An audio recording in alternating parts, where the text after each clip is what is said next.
여러분 안녕하십니까? JTB 8시 뉴스입니다. 다소 줄기는 했습니다만 어제도 전북에서 13명의 확진자가 나왔습니다. 백신을 맞고도 감염되는 이른바 돌파 감염 사례도 어느덧 14건으로 늘었습니다. 백신 공급은 이달 중순 이후부터 원활해질 것으로 보입니다. 하원호 기자입니다. 지난 29일 첫 확진자가 나온 전주의 한 콜센터와 관련해 3명의 확진자가 추가로 발생했습니다. 같은 직장 동료와 친구의 자녀로 콜센터 관련 누적 확진자는 6명으로 늘었습니다.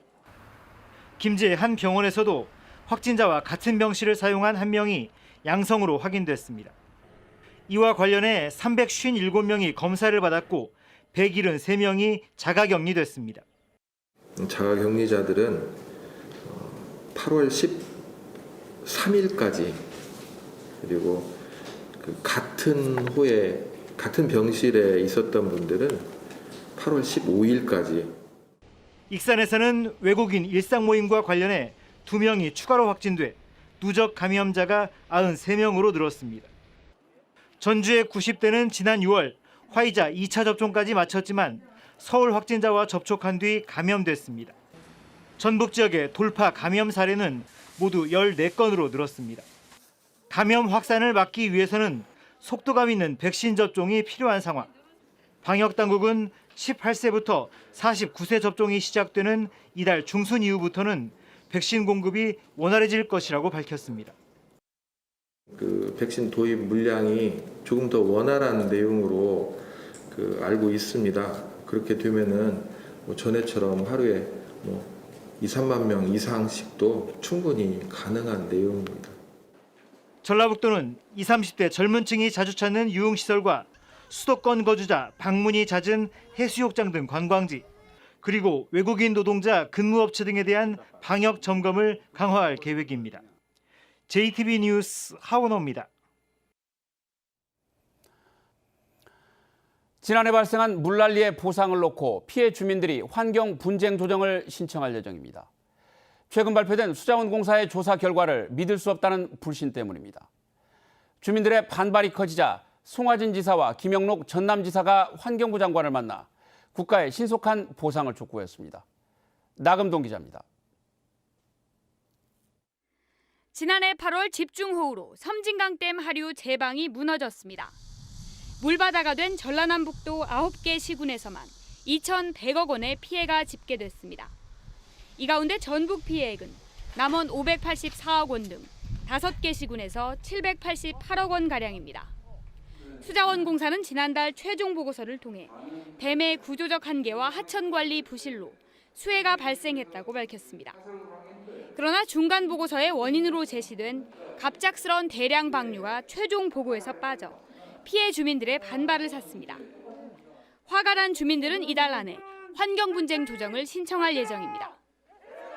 그러나 환경분쟁 조정에서도 주민 입장이 반영되지 않으면 자칫 소송으로 비화될 수 있습니다. 주민들의 이런 고통을 우려한 송하진 전북지사와 김영록 전남지사가 한정혜 환경부 장관을 직접 만났습니다.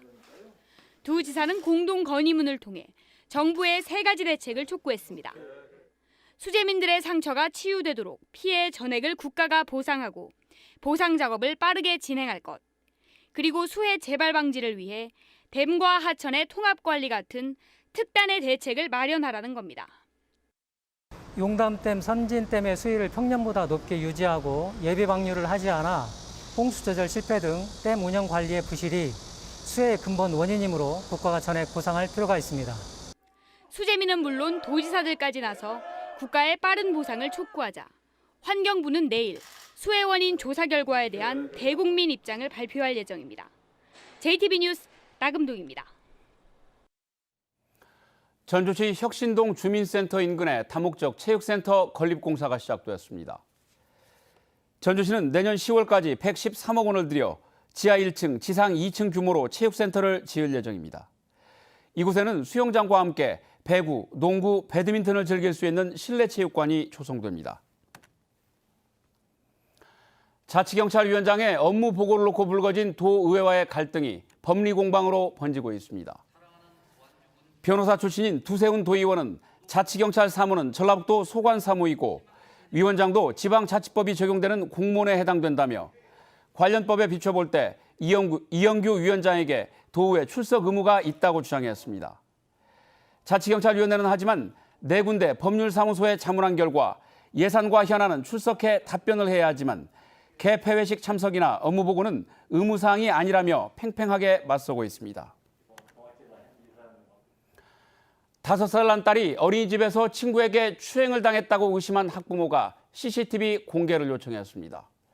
그런데 어린이집은 수영장 녹화 영상만 공개하고 보육실 영상은 공개하지 않아 반발을 사고 있습니다.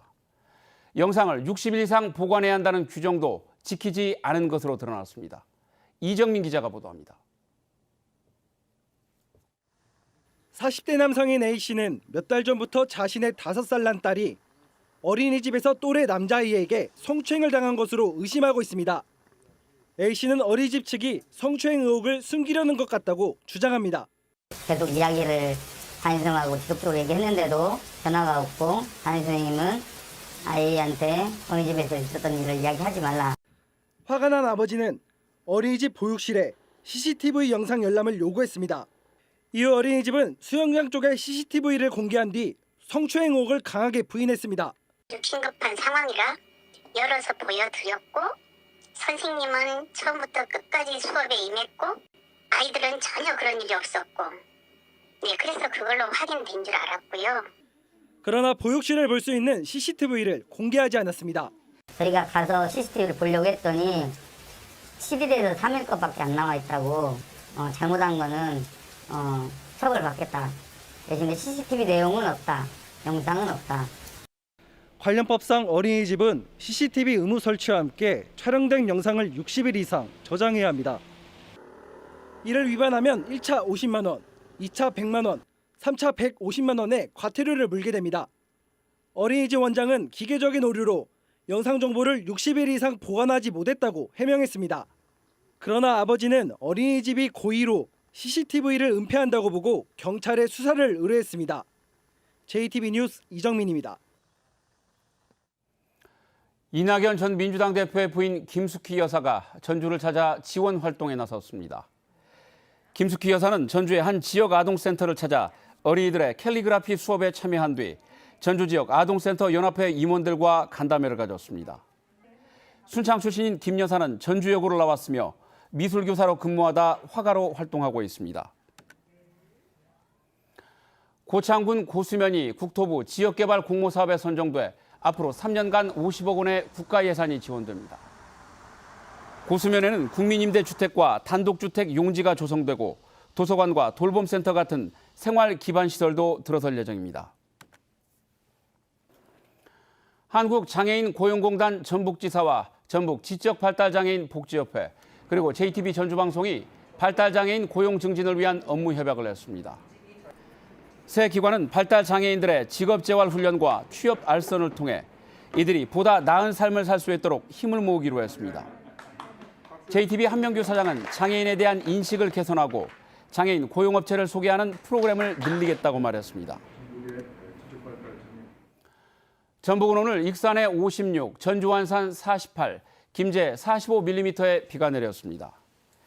내일 오전까지 많은 곳은 80mm 이상 오고 오후에도 최대 50mm의 비가 내리겠습니다. 도내 저녁에 폭염특보가 내려진 가운데 한낮 기온은 31도에서 34도로 예상됩니다.